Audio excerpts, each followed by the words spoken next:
निर्वाचन क्षेत्रको सिट बाँडफाँटमा आज दिनभर जसो बालुवाटारमा चलेको रस्सा कस्सीमा पनि सत्ता गठबन्धन दलमा कुरा मिलेन। कान्तिपुर समाचारमा आज नारायणगढ मुगलिन सडक खण्डमा पहिरोले शास्ति हुँदा पाल्पामा सिद्धार्थ राजमार्ग भासियो। सडकको दुरावस्थाले हवाई यात्रामा चाप अनि काठमाडौँ महानगरलाई सम्पत्ति कर बुझाउन संस्थानहरूकै आनाकानी। अन्तर्राष्ट्रियमा चिसोको बेला फेरि कोरोना संक्रमण बढ्न सक्ने विश्व स्वास्थ्य संगठनको चेतावनी र खेल अपडेट पनि। नमस्कार, अब मुख्य समाचार। महाअभियोग सिफारिस समितिमा संसदीय मर्यादा विपरीत निलम्बित प्रधान न्यायाधीश जबराको आक्रोश। प्रश्नको जवाफमा तथ्यको बेवास्ता, सांसदको आपत्ति। 3 दशकमा 38 गुणाले बढ्यो चुनाव खर्च। मितव्ययिता बनाउन सरकार र निर्वाचन आयोग नै उदासीन, सुशासनमा प्रश्न। नागरिक सेक्युरिटीको थ्रेट छ कि छैन, कहाँ के छ, नर्मल अवस्था छ कि, यी सबै कुराको एसेसमेन्ट त डे टु डे हुन्छ। नागरिकता संशोधन विधेयक राष्ट्रिय सभाबाट समेत हुबहु पारित गरिँदै सत्ता पक्षले हतार गर्दा प्रतिपक्षी असन्तुष्ट। आर्थिक सङ्कटमा फँसेको श्रीलङ्का र अन्तर्राष्ट्रिय मुद्रा कोषबीच ऋण सम्झौता। प्राप्त रकम अर्थतन्त्र सुधारमा खर्च हुनुपर्ने। र साफ अन्डर 17 च्याम्पियनसिपका लागि नेपाली टोलीको अभ्यास सकियो। 3 पटकको उपविजेता नेपाललाई भारत नै मुख्य चुनौती।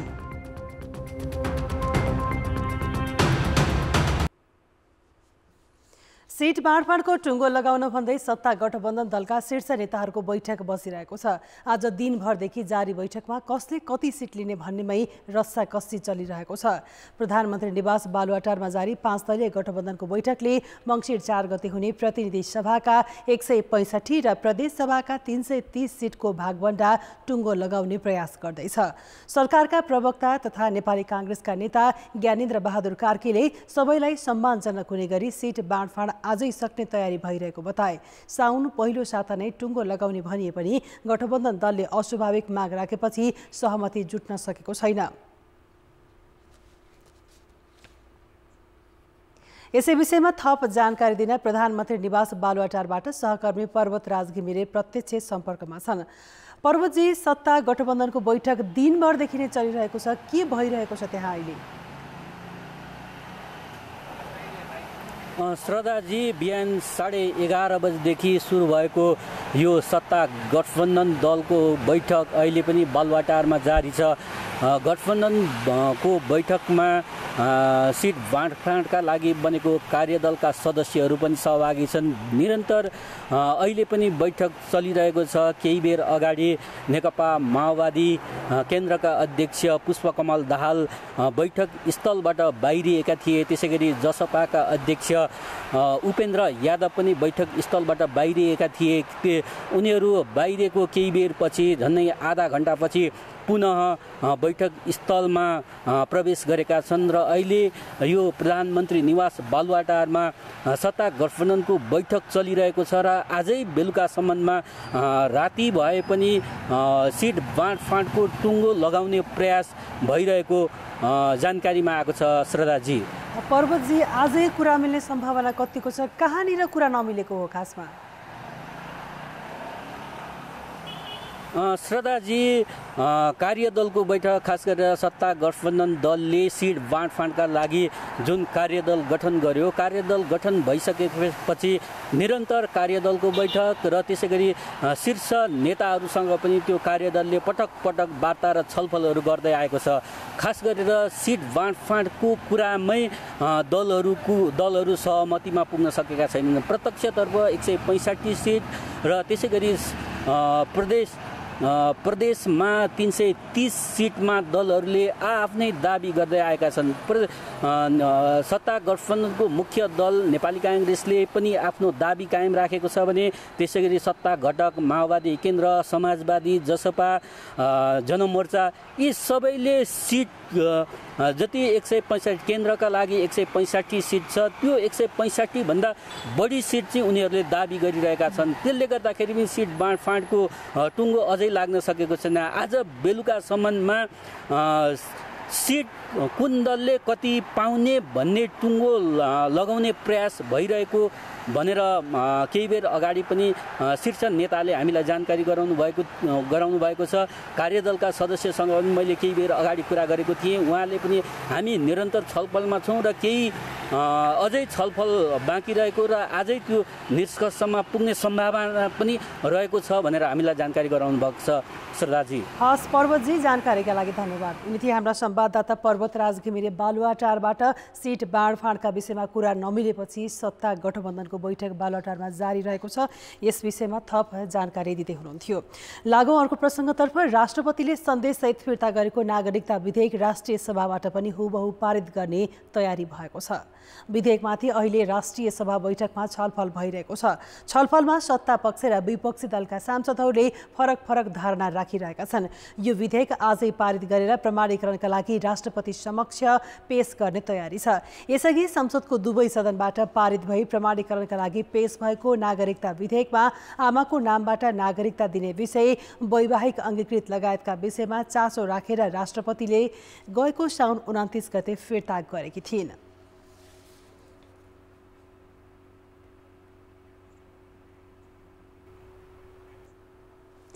निलम्बित प्रधान न्यायाधीश चोलेन्द्र शमशेर जबराले आफूमाथि लागेको महाभियोगमा जवाफ दिँदा संसदीय गरिमा र समितिमाथि नै प्रश्न उठाएका छन्। आज दोस्रो दिनको जवाफका क्रममा पनि जबराले महाभियोग नै निष्क्रिय भएको अडान दोहोर्याए। समितिमा बिहान 11 बजे नै उपस्थित भएका जबराले महाभियोग प्रस्ताव नै निष्क्रिय भइसकेको भनेपछि त्यसैको सवाल जवाफमा आजको बयान सकिएको हो। पाँचौं प्रश्नमा समितिले प्रधान न्यायाधीशका रूपमा जबराले संवैधानिक जिम्मेवारीलाई आफ्नो निजी सम्पत्ति सरह दुरुपयोग गरेको र कर्तव्य पालनामा असक्षम रहेको आरोप छ, त्यसमा तपाईको भनाइ के छ भनेर सोधेको थियो। जवाफमा जबराले प्रश्न नै गलत भएको र आरोप लगाउँदाका 21 बुँदाको कारण के हो भनेर हाँस्दै सोधेका थिए। उनले भ्रष्टाचार के गरे, न्यायपालिका मूल्य मान्यता विपरीत के गरे भन्दै समितिलाई नै प्रति प्रश्न गरेका थिए। त्यसपछि समितिमा यस विषयमा बयान चलेको थियो। महाभियोग छानबिन समितिलाई आफ्नो बयान दिँदै गर्दा निलम्बित प्रधान न्यायाधीश चोलेन्द्र शमशेर जबरा आक्रोशित रूपमा प्रस्तुत भए। उनले सहकर्मी, पूर्व प्रधान न्यायाधीश, बार पदाधिकारी र राजनैतिक दलका नेतासम्मलाई आक्षेप लगाउन भ्याए। आफूमाथि भएका आरोपको खण्डन गर्नुको साटो उनले उल्टै छानबिन समितिमाथि नै प्रश्न मात्र उठाएका छैनन्, संसदीय मर्यादाकै समेत उपहास गरेका छन्। संसदीय समितिमा बयानका क्रममा जबराले सहकर्मी न्यायाधीशहरू प्रकाश राउत र हरिकृष्ण कार्कीलाई समेत बाँकी राखेनन्। कार्कीले स्वार्थ अनुकूलका मात्र मुद्दा हेर्ने गरेको र राउतको घरमै समस्या रहेको समेत उनले भन्न भ्याए। पूर्व प्रधान न्यायाधीशहरूमाथि त अदालतमा भाग खोज्ने गरेको भन्दै गम्भीर आरोप लगाए। त्यति मात्र होइन, नेपाल बारका पदाधिकारीले न्यायाधीश नियुक्तिमा भाग खोजेको र मुद्दामा सेटिङ गर्न दबाब दिने गरेको बयान जबराले समितिलाई दिए। हाम्रो यहाँ चाहिँ रिटायर भइसके पछाडि पनि उहाँहरू के भन्नुहुन्छ, सधैँभरि भन्नुहुन्छ यो पालिकामा हामीले यो न्यायपालिकामा हामीले 40-42 वर्ष योगदान गरेको, यसमा हाम्रो भाग हुनुपर्छ। त्यो भाग भने के हो? कुनै पनि संवैधानिक पदाधिकारीले तोकिएको काम सन्तोषजनक गर्न नसके उसलाई महाभियोग लगाउने, छानबिन गर्ने र कारबाही गर्ने अधिकार संसदलाई छ। तर जबराले सोधिएका प्रश्नको जवाफ दिनुको साटो विषयान्तर गरेर समितिको भूमिकामाथि नै प्रश्न मात्र उठाएनन्, संसदीय मर्यादामै आँच पुर्याउने प्रयास गरे। आरोपित व्यक्तिले अब सवाल जवाफ गर्ने कुरा छ हैन, जवाफ दिने कुरा छ, त्यसमा मलाई के लाग्छ भन्नुहुन्छ भने आफ्नो कुराको उत्तर दिने हो हैन। म ठिक कि गलत तपाईमाथि आरोप लाग्छ भने तपाईले मलाई देखाएर हैन फलानु पनि खराब छ त्यसकारण भन्ने कुरा होइन। त्यो त अब जसले मूल लिडरशिप लिएर बसेको छ, मूल नेतृत्व लिएको व्यक्तिले त त्यसको जवाफदेहिता पनि हुन्छ। नेपाल बार एसोसिएसनको नेतृत्वले आजसम्म त्यसरी चाहिँ बार्गेनिङ गरेको, भाग खोजेको भन्ने हामीले कहीँबाट पनि पुष्टि हुन सक्ने त्यस्तो कुनै प्रमाण हामीसँग कसैसँग पनि छैन। जबराले आफ्नो नेतृत्वको इजलासबाट आएको प्रमादेश अनुसार सरकार बनेको, तर तिनै दलबाट आफूलाई महाभियोग लगाइनु औचित्यपूर्ण नभएको भन्दै राजनीतिक विषयमा समेत प्रवेश गरेका छन्। आरोपको खण्डनका लागि पाएको सुविधालाई जबराले प्रतिशोध र कुण्ठा साध्ने अवसरको रूपमा लिए। यो अवसरमा त्यो संसद जस्तो ठाउँमा देशको प्रधान भएको व्यक्तिले आफू उप लागेको आरोपमा गर्नुपर्ने जुन सफाई दिनुपर्ने छ नि त्यो त म त एउटा पनि देखिनँ मैले मिडियाबाट पढेँ। त्यो त कस्तो तपाईँको त्यो स्तर पनि भएन, ठाउँ पनि भएन त्यस्तो बोल्ने। समितिमा जबराको प्रतिशोधपूर्ण अभिव्यक्ति आए पनि उनले उठाएका केही विषय भने गम्भीर छन्। न्यायालयमा बढ्दो राजनीतिक हस्तक्षेप र विकृतिका बारेमा उनले भनेका कुरा यथार्थसँग मेल खाने समितिकै सदस्यहरू स्वीकार गर्दछन्। कानुनले त प्रमाण खोज्छ अनि प्रमाण हामी खोजिरहेका हुन्छौँ र त्यो प्रमाणहरू जसको बारेमा उहाँले भन्नुभएको छ त्यो प्रमाणहरू पनि जुटाउने पक्षमा हामी छौँ र उहाँहरूको बयान लिने, उहाँहरूले भनेको कुरा यथेष्ट प्रमाणहरू खोज्ने, त्यो भयो भने सायद मलाई लाग्छ त्यो कुरा प्रमाणित हुन्छ जस्तो मलाई लाग्छ। विगतमा पनि विवादमा परिरहने जबरालाई तत्कालीन नेकपा अध्यक्ष केपी शर्मा ओली नेतृत्वको सरकारले न्यायालयको नेतृत्वमा पुर्याएको थियो। प्रधान न्यायाधीश बीच दूरी बढ्दै गएपछि मात्रै सत्ता गठबन्धनले महाभियोगको प्रस्ताव ल्याएको थियो। तर 6 महिनासम्म पनि प्रक्रियामा अघि नबढेको र अहिले पनि प्रतिनिधि सभाको समय सकिनै लागेका बेला अघि बढेको प्रस्ताव टुङ्गोमा पुग्न पनि दलहरूकै स्वार्थमा भर पर्ने देखिन्छ। कान्तिपुर समाचारका लागि क्यामेरामा सञ्जय लुइटेलका साथ बाबुराम तिमिल सिन्हा, काठमाडौँ। समाचारमा पुनः स्वागत छ। सरकारी निकायहरूले नै काठमाडौँ महानगरपालिकालाई करोडौँ रुपियाँ सम्पत्ति कर तिर्न आनाकानी गरेका छन्। खाद्य संस्थान, विद्युत प्राधिकरण, नेशनल ट्रेडिङ लिमिटेड, साझा भण्डार, राष्ट्रिय नाचघर, चेम्बर अफ कमर्स लगायतका सरकारी निकाय र संस्थाले सम्पत्ति कर नबुझाएको महानगरले जनाएको छ। महानगरले गत वर्ष पनि कर नतिर्नेलाई व्यङ्ग्य गर्दै बाजा गाजा सहित माइकिङ गरेको थियो।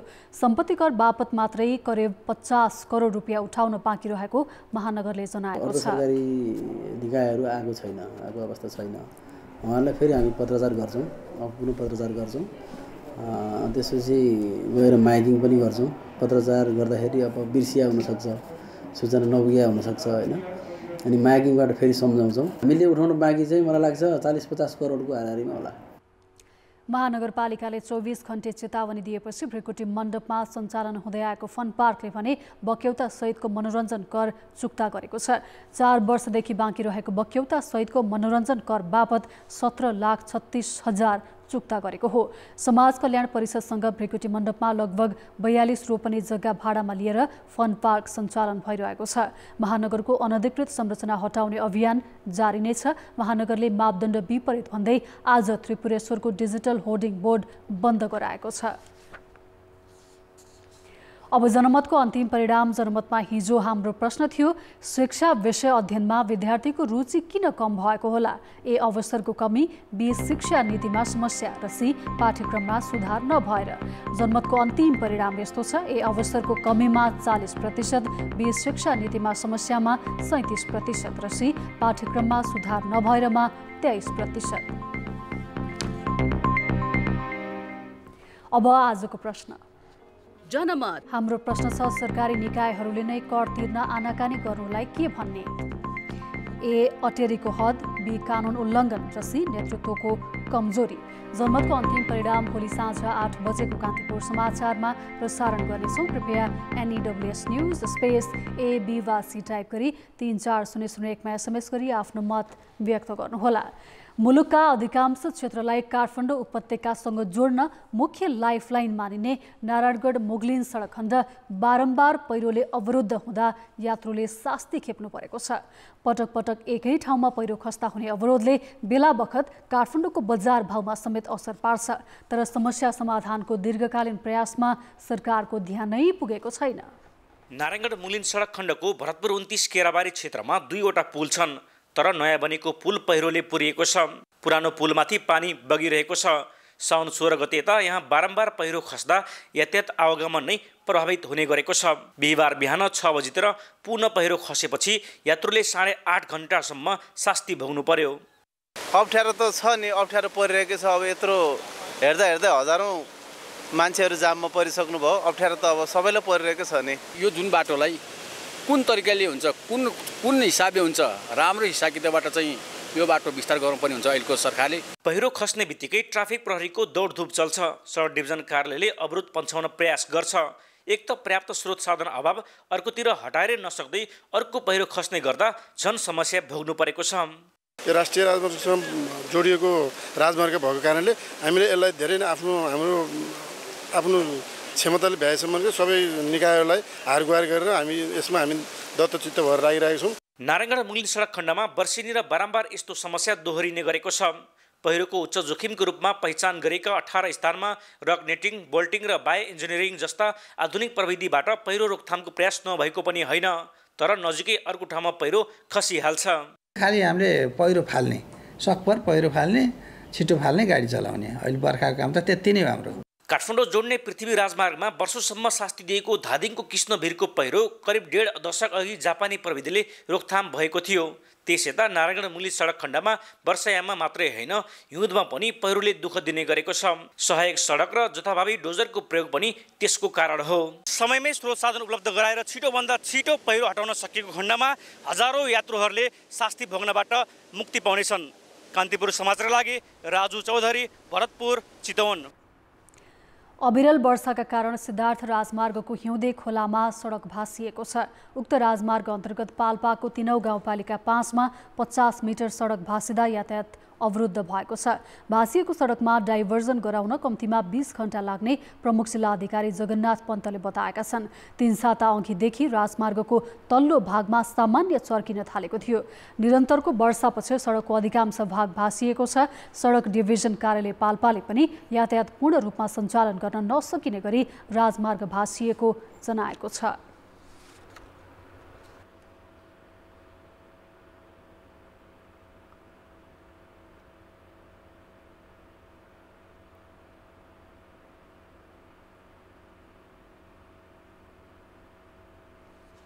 अब जनताको आवाज हामीले 7 प्रदेशमा सोधेका छौं। सडकको स्तर उन्नति र मर्मतका लागि कसले के गर्नु पर्ला? जनताको आवाज। जथाभावी खाल्टी परेका छन्, यसलाई चाहिँ समयमै हेरेर ठेकदारहरूले राम्रोसँग काम गर्नु पर्यो। सम्झौता भएपछि सही समयमा काम हुनु पर्यो। सरकारको पनि अनुगमन आवश्यकता पर्दछ। सबै ठाउँका भएका अवैध संरचना हटाउने अनि ढल निकासको व्यवस्थापन गर्ने, स्थानीय तह मार्फत चाहिँ त्यो सडकको चाहिँ मर्मत गर्नुपर्छ। नसिद्धिएको कामलाई पनि सिद्धि भन्ने बिलबार बनाएर यो खानी प्रथाको अन्त्य हुनुपर्छ। स्थानीय निकायले आफ्ना पहल र आफ्ना जिम्मेवारी पूर्वक काम गरिदिए। काम नसक्ने जति पनि निर्माण व्यवसायहरू छन् उनीहरूले कारबाहीको दायरामा ल्याउनुपर्छ। सडक मात्र भएर हुँदैन, सडकमा नाली पनि हुनुपर्छ। एकदम समयमै काम गर्नुपर्छ। स्थानीय सरकार, प्रदेश सरकार र संघीय सरकार मिलेर चाहिँ गर्नु पर्यो। स्तर उन्नतिको लागि स्थानीय सरकारले नै पहल गर्नुपर्दछ। बजेट छुट्याएर त्यहाँ काम गर्नु पर्यो। बिग्रेको भत्किएको बाटोहरूलाई कसरी हुन्छ, गराइबेल गरेर हुन्छ कि अथवा पहिरो लरेकोलाई फालेर हुन्छ कि कसरी हुन्छ त्यो निर्माण गर्नुपर्छ। त्यो समितिले कहाँ के भएको छ, कसो भएको छ विचार गरेर तिनीहरूले छिटो निर्माण गर्नुपर्छ जस्तो लाग्छ। पालिका भएको ठाउँ नगरपालिकाले ध्यान पुर्याउनु पर्ने, हामी जनताले नै आवाज उठाउनु पर्छ। रोड विभाग र यो सङ्घ र प्रदेशले चाहिँ यसको लागि अलिकता भूमिका निर्वाह गर्नुपर्छ जस्तो लाग्छ। सरकारले नै हेर्नुपर्छ। स्थानीय तहले पनि ती पूर्वाधार विकास कार्यालय, भौतिक मन्त्रालय सँग समन्वय गरेर केन्द्रीय सरकारको सपोर्टमा स्थानीय सरकारले चाहिँ नि बढी ध्यान दिनुपर्ने जस्तो देख्दछु। केन्द्रीय प्रतिनिधित्व गर्ने र सडक विभागले नै हेरेर सडकहरूलाई चाहिँ दुरुस्त बनाउनुपर्छ।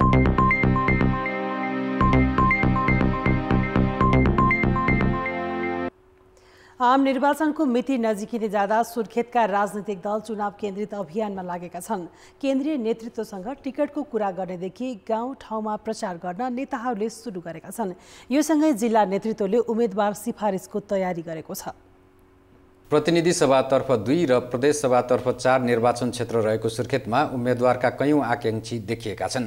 प्रतिनिधि सभा निर्वाचन क्षेत्र नम्बर 1 मा नेपाली कांग्रेसका उपसभापति पूर्णबहादुर खड्का निर्विकल्प जस्तै उम्मेदवार हुन्। यही क्षेत्रमा नेकपा एमालेबाट ध्रुवकुमार साई र डण्डी प्रसाद शर्मा, नेकपा माओवादी केन्द्रबाट सीता कुमारी नेपाली उम्मेदवार बन्ने चर्चा छ। क्षेत्र नम्बर 2 मा नेपाली कांग्रेसबाट पूर्व मन्त्री हृदयराम थानी उम्मेदवार बन्ने भएका छन्। नेकपा एमालेबाट यामलाल कणेल र नवराज राउत तथा नेकपा माओवादी केन्द्रबाट पुष्पा घरती सम्भावित उम्मेदवार हुन्। केन्द्रीय रूपमा गठबन्धन भयो भने हामीले त्यसले गरेका निर्णयहरू हामीले कार्यान्वयन गर्नै पर्छ। त्यसले जे निर्णय गर्छ त्यसको आधारबाट कुन निर्वाचन क्षेत्रमा कसले लड्ने भन्ने कुरा चाहिँ हामी केन्द्रीय स्तरमा हुने निर्णयले निर्धारण गर्छ। 2074 सालमा एमाले र माओवादी केन्द्रबीच तालमेल हुँदा दुवै क्षेत्रमा उनीहरूका उम्मेदवार निर्वाचित भएका थिए। 74 सालको स्थानीय निर्वाचनमा 6वटा पालिका प्रमुख जितेको काङ्ग्रेसले प्रतिनिधि र प्रदेशसभामा हारेको थियो। तर हालै सम्पन्न स्थानीय निर्वाचनमा 9वटै पालिकामा माओवादी र काङ्ग्रेसले तालमेल गर्दा 4वटा पालिकाको प्रमुखमा काङ्ग्रेस र एउटामा माओवादी केन्द्रले जितेको थियो। एक्लै चुनावमा लडेको एमाले 4 स्थानीय तह र जिल्ला समन्वय समितिको नेतृत्व लिएको छ। 5 दलीय गठबन्धनभित्रकै नेकपा एकीकृत समाजवादी पनि स्थानीय तहमा एक्लै लडेको थियो। जति केन्द्रमा तलमाथि भयो गठबन्धन कायम भएनछ भने एउटा विषय हुने भयो, नत्र माथि केन्द्रबाट नै सहमति भएर आयो भने कार्यान्वयन हुन्छ। मूलभूत रूपमा पार्टीभित्रका महारथीहरू, ठुला नेताहरू जसले समाजलाई अलि बढी योगदान गरिरहेछन् उहाँहरूको चाहनालाई पनि व्यवस्थापन गर्नुपर्ने छ, किनकि अलि बढी उहाँहरू चाहिँ जनताबाट अनुमोदित र चिनिएको पात्रहरू हुनुहुन्छ। केन्द्रकै 5 दलीय गठबन्धन सुर्खेतमा कायम रह्यो र काङ्ग्रेसभित्रको विवाद समाधान भयो भने आगामी निर्वाचनमा सत्तारूढ दललाई फाइदा पुग्ने देखिन्छ। तर काङ्ग्रेसको विवाद मिलेन र गठबन्धन पनि रहेन भने त्यसको फाइदा एमाले लिनेछ। मेरो प्रदेशका, मेरो क्षेत्रका सबै साथीहरूलाई पक्ष युगुट उगुट नबनिकन सबैले राखेको छु र राख्छु र एवं रीतिले अगाडि बढाउँदै गएर गुट बगुटका मनमुटावहरूलाई बिस्तारै कमी गर्दै जाने। कुल 2,47,740 मतदाता रहेको सुर्खेतमा प्रतिनिधि सभा क्षेत्र नम्बर 1 मा 1,23,075 जना र क्षेत्र नम्बर 2 मा 1,24,665 जना मतदाता छन्। कान्तिपुर समाचारका लागि क्यामेरामा नवीन साईका साथ कमल पन्त, वीरेन्द्रनगर, सुर्खेत। 2046 सालको राजनीतिक परिवर्तनपछि मुलुकमा 6वटा आम निर्वाचन सम्पन्न भइसकेका छन्। आगामी मङ्सिर 4 गते हुने निर्वाचन 7औं हो। त्यसयता प्रत्येक निर्वाचनमा सरकारी खर्च बढेको बढै छ। चुलिदो निर्वाचन खर्चले जनताको हित र सुशासनमै असर पुर्याएको गुनासो छ।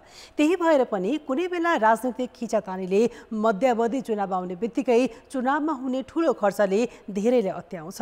त्यसो भए 2048 सालदेखि अहिलेसम्म आइपुग्दा निर्वाचनका लागि कति खर्च भए त? सहकर्मी अञ्जना लामिछानेको रिपोर्ट।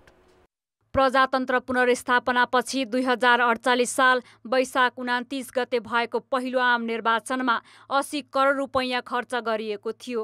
त्यो बेला निर्वाचन आयोगले गरेको खर्च 11 करोड मात्रै थियो। 2051 सालमा भएको मध्यावधि र 2056 सालको निर्वाचनसम्म आइपुग्दा चुनाव खर्च ह्वात्तै बढ्यो।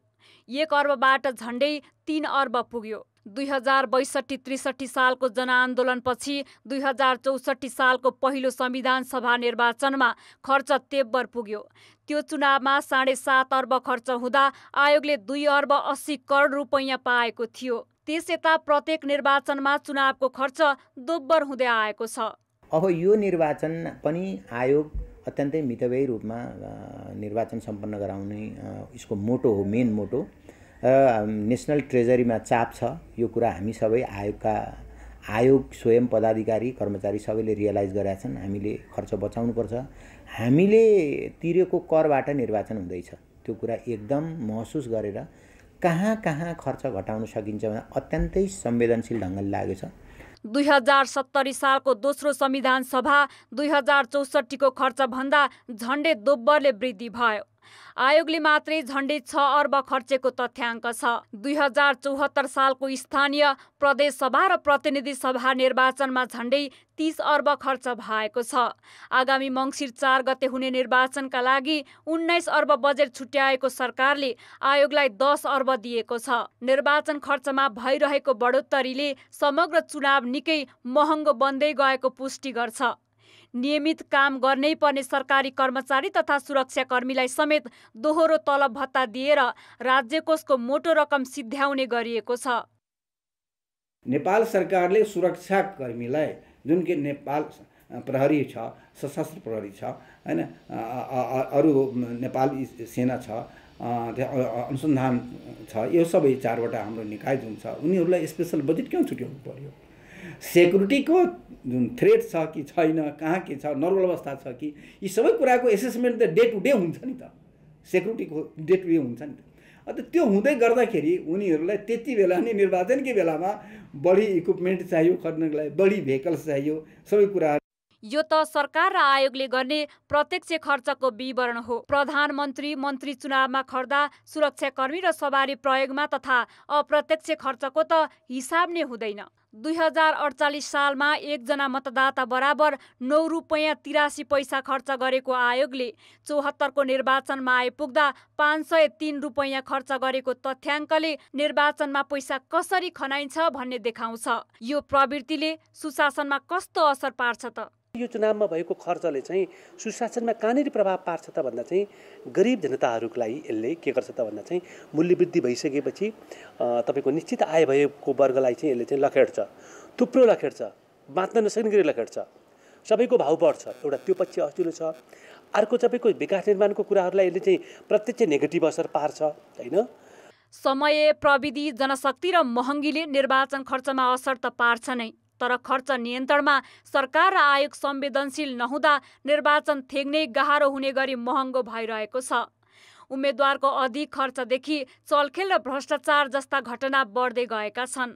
कान्तिपुर समाचारका लागि क्यामेरामा मुरारी घिमिरे र रूपा कोइरालाका साथ अञ्जना लामिछाने, काठमाडौँ।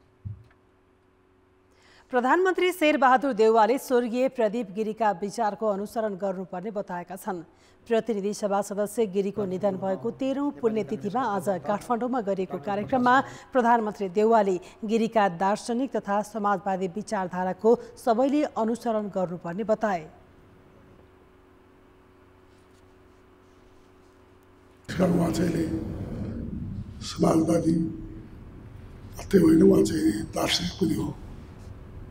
धेरै कुराहरूमा जुन ज्ञान प्राप्त भएको व्यक्ति सार्वजनिक उहाँलाई जिनियस अलराउन्डर, उहाँले बुझेका पुरै थाहा पाए पुरै कुरा छ। समाजवादको सम्बन्धमा तपाईँको पनि महाराज बिपी कोइराला पछाडि उहाँ नै एउटा व्यक्ति हो जसले समाजवादको सम्बन्धमा सबभन्दा बढी ज्ञान थियो। कार्यक्रममा नेपाली कांग्रेसका वरिष्ठ नेता रामचन्द्र पौडेलले स्वर्गीय गिरीले कहिल्यै पदको लोभ नगरेको बताए। कांग्रेस महामन्त्री गगन कुमार थापाले प्रजातान्त्रिक समाजवादका अनुयायी र अभ्यासकर्ताका रूपमा गिरीको स्मरण गरे। यसैबीच नेपाली कांग्रेसले स्वर्गीय गिरीको सम्झनामा काठमाडौँको शान्ति बाटिका सहित देशका विभिन्न स्थानमा दीप प्रज्वलन समेत गरेको छ। स्वतन्त्र तथा वैकल्पिक शक्ति निर्माण गर्ने भन्दै लौरो अभियान सुरु भएको छ। ललितपुरको सानेपामा आज सुमन सायमी नेतृत्वको स्वतन्त्र उम्मेद्वारको समूहले स्वतन्त्र तथा वैकल्पिक शक्तिको लौरो अभियान घोषणा गरेका हुन्। उनीहरूले देशभर सबैसँग सहकार्य गर्न भन्दै उम्मेदवारी समेत घोषणा गरेका छन्। हामीले व्यवस्था परिवर्तन गर्न आएको होइन, यो देशको र जनताको अवस्था परिवर्तन आएको भन्ने जरुरी छ। त्यही कारणले अहिले हामी विचारलाई चाहिँ थाँती राखौँ। यो संविधानमा टेकेर हामी उठ्दैछौँ। हामी व्यवस्था परिवर्तन गर्ने संविधान औचित्य रहँदैन। त्यही भएर कारणले हामीले अब यो व्यवस्थालाई स्वीकारेर हामीले उम्मेदवारी दिएको हौँ। यस वर्षको पद्मश्री साहित्य पुरस्कार कथाकार केशव राज गेवालीको अर्को भोर कथा सङ्ग्रहलाई प्रदान गरिने भएको छ। खेमलाल हरिकला लामिछाने समाज कल्याण प्रतिष्ठानले हरेक वर्ष यो पुरस्कार दिने गरेको छ। यसैगरी माया ठकुरीलाई पद्मश्री साधना सम्मान प्रदान गरिनेछ। त्यस्तै यसै वर्षबाट सुरु गरिएको पद्मश्री गौरव पुरस्कार नेत्र चिकित्सक डाक्टर सन्दुक रोहितलाई प्रदान गरिने भएको छ। पद्मश्री साहित्य पुरस्कार, पद्मश्री साधना सम्मान र पद्मश्री गौरव पुरस्कारको राशि 3 लाख छ। पुरस्कार प्रत्येक वर्ष झैं यस वर्ष पनि कोजागत पूर्णिमाका दिन दिइने खेमलाल हरिकला लामिछाने समाज कल्याण प्रतिष्ठानले जनाएको छ। अर्थ र विकास चाडपर्व नजिकिएसँगै त्रिभुवन अन्तर्राष्ट्रिय विमानस्थलबाट हुने आन्तरिक उडानको चाप बढ्न थालेको छ। नेपाल नागरिक उड्डयन प्राधिकरणले पछिल्ला 15 दिनमै यात्रुको चाप 20% भन्दा धेरै बढेको जनाएको छ। वायुसेवा प्रदायकले आज मात्र त्रिभुवन विमानस्थलबाट 280 उडानका लागि अनुमति मागेका छन्। 15 दिन अघिसम्म करिब 240 हाराहारीमा मात्र उडान हुने गरेको विमानस्थल कार्यालयले जानकारी दिएको छ। चाडपर्व मान्न वैदेशिक रोजगारीबाट फर्किने कतिपय नेपाली त्रिभुवन विमानस्थलबाटै जिल्ला जाने गर्दा चाप बढेको हो। यहाँबाट अब डोमेस्टिकमा जानको भइरह यो बाटोको प्रब्लमले गर्दाखेरि हो समस्या। त्यही जस्तो लाग्यो। अब यो मौसम पनि त्यस्तै छ, बाटो पनि त्यस्तै छ। बाटो त ठिकै होला, खै थाहा भएन, मौसमले गर्दा बाटो खराब भयो होला। प्यासेन्जर पनि अस्तिसम्म 10,000 को हाराहारीमा थियो भने अहिले हिजो मात्रै हेर्दाखेरि 12,000 को हाराहारीमा प्यासेन्जर पुगिसकेका छन्। यसरी हेर्दाखेरि करिबन 15-20% चाहिँ प्यासेन्जरको ग्रोथ पनि भएको देखिन्छ। अब सायद आर्थिक वर्ष पनि सकिएर पनि होला, चाँडबाट पनि सुरु भएर पनि होला, अलिकति बाटोहरूको कठिनाइले पनि होला, प्यासेन्जरहरूको मुभमेन्ट चाहिँ बढिरहेको छ। यता पर्यटकीय सिजन सुरु हुनै लाग्दा अन्तर्राष्ट्रियतर्फ पनि उडान बढेको छ। एक महिना अघि दैनिक 50 देखि 60 वटा उडान हुने गरेकोमा अहिले 85 वटासम्म हुने गरेको छ। हामीले त्यही अनुसारले तयारी पनि गरेका छौँ। इन्फर्मेसन सेन्टरदेखि लिएर टुरिस्ट पुलिसहरू चाहिँ राख्नेदेखि लिएर विभिन्न चाहिँ एजेन्सीहरूलाई एक्टिभ भएर बस्नुहोस् है। हाम्रा पाहुनाहरूलाई चाहिँ यहाँ कुनै पनि प्रकारको चाहिँ गाह्रो कठिनाइ नहोस्, कुनै गुनासो गर्ने ठाउँ नदिउँ भन्ने चाहिँ त्यो पनि गरिया। अहिले त बढिया छ। पहिला हजुरको 40-45 थियो, अहिले अराउन्ड 70 चाहिँ हामी पुग्दैछौँ पर डे मुभमेन्ट। नागरिक उड्डयन प्राधिकरणले यात्रुको चाप बढेपछि हेल्प डेस्क थप्ने तयारी गरेको छ। खेलकुद समाचार। कान्तिपुर खेलकुद समाचारमा स्वागत छ। साफ अन्डर 17 मा सहभागी हुने नेपाली टिमको विदाई गरिएको छ। नेपाली टोली भोलि बिहान 10 बजे श्रीलङ्का जानेछ। अखिल नेपाल फुटबल संघ एन्फाले आज एक कार्यक्रमसहित टिमलाई विदाई गरेको हो। एन्फा अध्यक्ष पङ्कज विक्रम नेमुवाङ, राखेप उपाध्यक्ष शिव कोइराला सहितले टिमलाई विदाई गरे। भदौ 20 गतेदेखि श्रीलङ्कामा साफ आयोजना हुँदैछ। समूहको शीर्ष 2 टिमले सेमिफाइनल खेल्नेछन्। नेपाल गत संस्करणको साफको फाइनलमा भारतसँग 7-0 पराजित हुँदै उपाधि विमुख भएको थियो। घरेलु फुटबलमा लामो समयदेखि उमेर समूहको प्रतियोगिता भएको छैन। त्यही कारण साफ अन्डर 17 च्याम्पियनसिप खेल्ने टोली तयार पार्न अखिल नेपाल फुटबल संघ एन्फाले ट्यालेन्ट हन्ट गर्यो। करिब 1700बाट छनौट भएका 23 खेलाडीले सोमबारबाट श्रीलङ्कामा सुरु हुने प्रतियोगिता खेल्दैछन्। छोटो समयको तयारीका बावजुद नेपालको जर्सी लाउन आतुर खेलाडी प्रतियोगितामा सुखद नतिजा निकाल्ने लक्ष्यमा छन्। साफ अन्डर 17 च्याम्पियनसिपका लागि घरेलु मैदानमा नेपालले बिहिबार अन्तिम तयारी गर्यो। साफ अन्डर 16 कै निरन्तरताका रूपमा रहेको यो प्रतियोगिता कोभिडका कारण सन् 2019 पछि पहिलो पटक हुँदैछ। त्यसका लागि देशभरबाट 1700 खेलाडी छनौटमा सहभागी भए। तीनै खेलाडीबाट छानेर घोषणा गरिएको अन्तिम टोलीको लक्ष्य उपाधि जित्नु छ। हामी अब जित्ने नै टार्गेट लिएरै जाँदैछौँ। अलिकति समय छोटो समयमा हामीले सेलेक्सन गर्नु पर्यो कि त्यो 1700 बच्चाहरूलाई खेलाउनु पनि पर्यो हैन, हेर्नु पर्यो। अनि हेर्दा अलिकति हामीलाई ट्रेनिङको समय कम पायौँ जस्तो लाग्छ कि आफूलाई प्रुभ पनि गर्नु मलाई ठुलो एउटा च्यालेन्ज पनि छ हैन। अब 3 स्टारबाट खेल्दाखेरि अब एक्सपेक्टेसन त 3 स्टार सबैको हाई नै हुन्छ। त्यो अनुसारको रिजल्ट अब आएन भनौँ न। अब त्यसलाई फेरि अब यो ठाउँमा आएर मैले प्रुभ गर्नु अर्को एउटा मौका पाएको छु जस्तो लाग्छ। एकदमै खुसी लागिरहेछ। अब कोचेसहरूले सबै अब टिम म्यानेजरहरूले सबैले विश्वास गरेर दिनुभएको छ हैन, यत्रो क्याप्टेनसिप दिनुभएको छ। अब त्यो राम्रोसँग निभाउँछु भन्ने आशा छ। साफ अन्डर 17 यी सबै खेलाडीको पहिलो अन्तर्राष्ट्रिय प्रतिस्पर्धा हो। उनीहरूको सपना राष्ट्रिय टिमबाट खेल्ने छ, जसको सुरुवात उनीहरूले यही च्याम्पियनसिपबाट गर्दैछन्। धेरैसँग त घरेलु प्रतियोगिता खेलेको अनुभव पनि छैन, तर अहिलेको मेहनतले राम्रो नतिजा ल्याउनेमा खेलाडी विश्वस्त देखिन्छन्। मेरो सानैदिनको सपना थियो नेसनल प्लेयर बन्ने र आज पुरा हुन्छ सपना। अब सिनियर टिममा पनि पुग्ने चाहना छ। निकै खुसी लागिरहेछ यहाँ बस्न पाउनु। सपनै थियो यहाँ बसियो। भोलि जाँदै पनि छौँ हामी खेल्न। मलाई अब नेपालको सबसे राम्रो लाग्ने चाहिँ किरण दाई हो हैन। गेममा दाईको अब हार्डवर्क पनि त्यस्तै छ। म पनि दाई जस्तै हुन्छु भन्ने सपना देखेर हिँडेको थियो। अब दाईभन्दा राम्रो नि हुन सक्छु, नराम्रो नि हुन सक्छु। अब त्यो त आफ्नो मेहनतको यसमा हो। यहाँबाट अब सुरु भएको छ जर्नी। प्रशिक्षक उर्जनले पहिलो पटक अन्डर 17 फुटबल टिम हेरेका हुन्। यसअघि उनले ए डिभिजन क्लब 3 स्टारको नेतृत्व गरेका थिए। 25 वर्ष अघि नेपालबाट अन्डर 16 प्रतियोगिता खेलेका उनी आफ्नो अधुरो सपना पूरा गर्न चाहन्छन्। 25 वर्ष अगाडि मैले आफै 16 खेलेको थिएँ कि अन्डर 16 खेलेको थिएँ हैन। अब 25 वर्ष अगाडि यही 17 मा आफै कोच भएर आउनु पाउँदा म धेरै खुसी छु कि। अब यहाँ खेलेर यहाँसम्म कोच बनेर आउँदासम्म 25 वर्ष लाग्यो मलाई हैन। आज म धेरै खुसी छु किन 16 मा हामीले त्यो बेला क्वालिफाई गर्न पाएनौँ हैन। हामी बङ्गलादेशसँग हारेर हामी अलि भयो। अब त्यसैलाई नै अब यो हैन च्यालेन्ज सम्झे आज कोच भएर म यसलाई जिताएर आफ्नो जुन आफूले खेल्दाखेरि गर्न नसकेको कुरा योबाट म गर्न चाहन्छु। साफमा पाकिस्तान बाहेक दक्षिण एसियाका 6 टिम सहभागी हुनेछन्। समूह चरणमा नेपालले साबिक विजेता भारत र भुटानसँग खेल्नेछ। समूह ए मा श्रीलङ्का, मालदिप्स र बङ्गलादेश छन्। भदौ 22 गते भुटानसँग खेल्दै नेपालले साफ यात्रा सुरु गर्नेछ। प्रतियोगितामा 3 पटक उपविजेता भएको नेपालले 3 पटक फाइनलमा भारतसँग हारेको थियो। यसपटक समूह चरणमै भारतसँग खेल्न लागेको नेपालले जित्ला त पहिलो पटक उपाधि। कान्तिपुर समाचारका लागि क्यामेरामा सञ्जय लुइटेलका साथ सबिना कार्कीको रिपोर्ट। खेलकुद समाचार अहिलेलाई यति नै।